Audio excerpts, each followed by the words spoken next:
You know that little padlock icon you see in your web browser, or when you connect to Wi-Fi or send a secure message?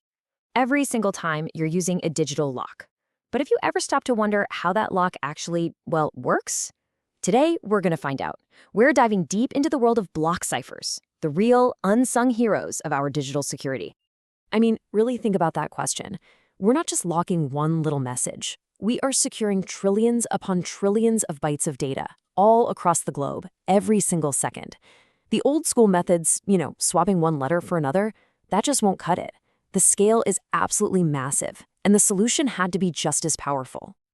So the first huge idea was to stop thinking small, letter by letter, and start thinking big, thinking in groups, or what we call blocks. Instead of just encrypting the letter A, what if we could encrypt the entire word attack all at the same time? Well, that changes everything. And that, right there, is exactly what a block cipher is.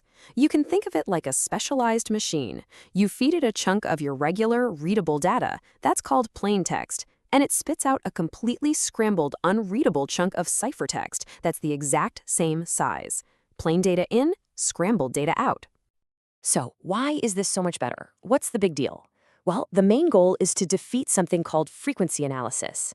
With a simple cipher, if the letter E always becomes the letter X, an attacker can just count all the X's and start guessing. But when you scramble an entire block of, say, 16 characters at once, those simple telltale patterns just completely disappear. But how do you actually do that scrambling, and how do you do it well? It's definitely not just random shuffling. The real art of scrambling was laid out by the legendary mathematician Claude Shannon. He came up with two core principles that are basically the foundation of all modern encryption. Let's break them down. Okay, Shannon's two big ideas are confusion and diffusion, and these analogies, they explain it perfectly. Confusion is all about making the relationship between your secret key and the final encrypted text as complicated and tangled as possible. It's like shaking a jar of different colored sand until you have no idea which grain came from which layer. Diffusion, on the other hand, is about spreading things out.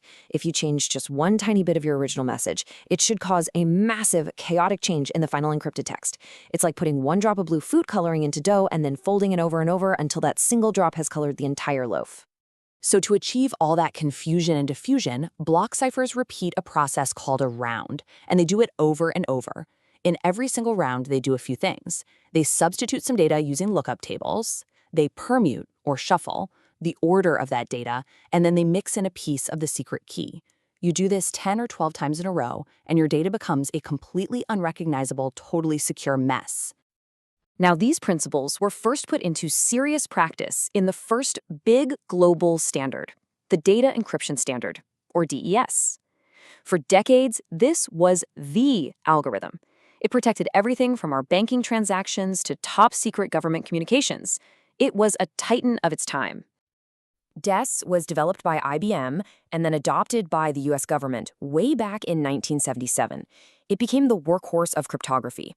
It would take in 64-bit blocks of data and scramble them using this really clever structure called a Feistel network, which was just a specific way of mixing and substituting data over 16 rounds. And for more than 20 years, everybody trusted DES. It was the digital equivalent of a Fort Knox vault. But as computers got faster and faster and faster, a critical weakness started to show, a fatal flaw.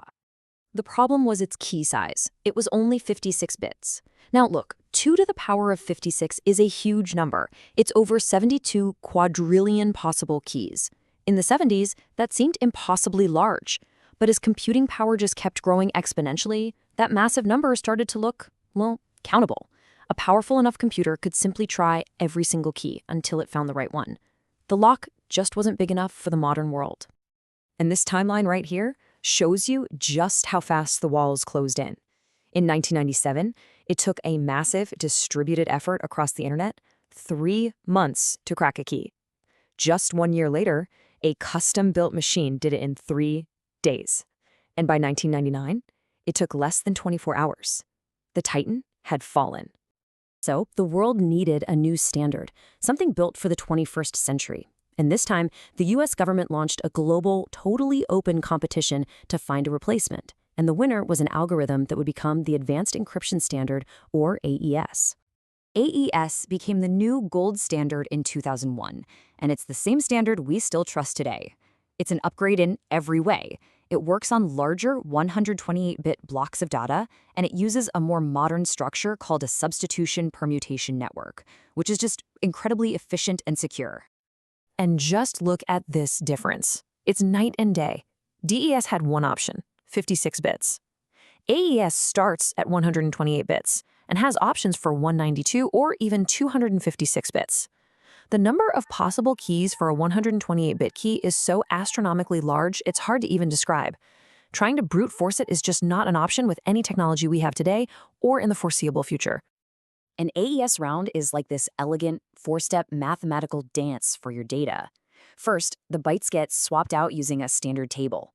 Then the rows of data are shifted. After that, the columns get all mixed up using some clever math to spread everything out. And finally, a piece of the secret key gets mixed in. This whole dance gets repeated 10, 12, or 14 times, creating this incredibly secure scramble. And here's the most amazing part. After 2 decades of being attacked and scrutinized by the world's smartest cryptographers, the AES algorithm itself has never been broken. When you hear about an AES leak, it is almost always because of a human error. Somebody used a weak password, or they lost the key, or they made a mistake in the code. The lock itself remains solid.